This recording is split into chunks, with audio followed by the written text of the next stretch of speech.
So there, can you describe to me this lesion at the center of the field? Actually, this 1, 2, and 3.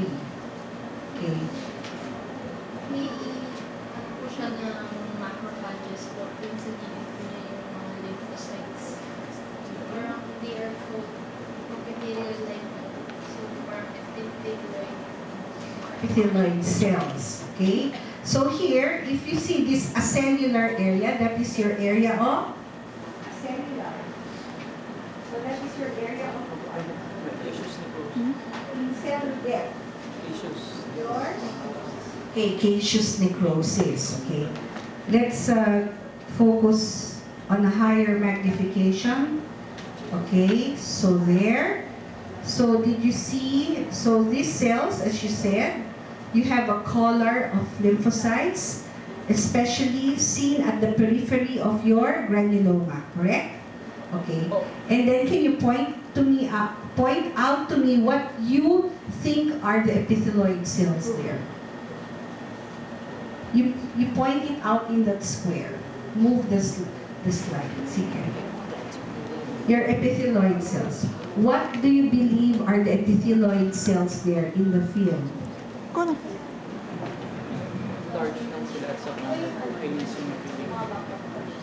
Okay. There.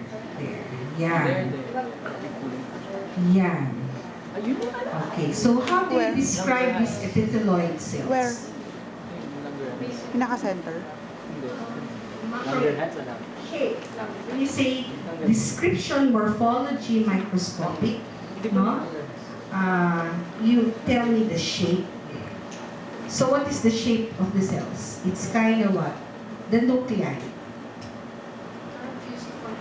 Oh, very good. Fusiform or boat shape or cigar shape. No, those epithelioid cells here. There, these ones, no?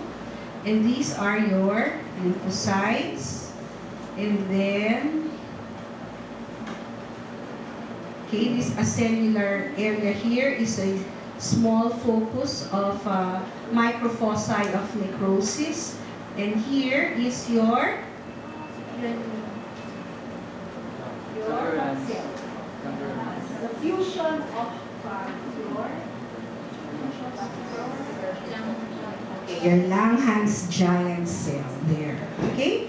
Macrophage pala yun. Yeah, it's a modified macrophage. It's parang they group together, no, to form your Langhans giant. Langhans giant cell. Thank you, Janeline. Okay. Yung buong yan. So did everybody get that? Ano na yan? So here, this is a nice also epithelioid cell here. Fuse na ano yun.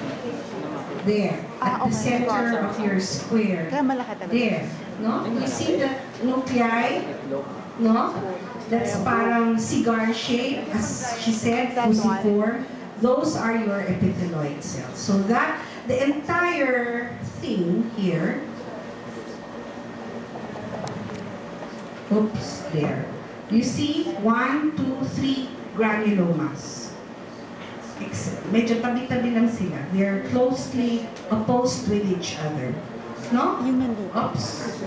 Yung ba yung nandito? Tatlo. Ano yun?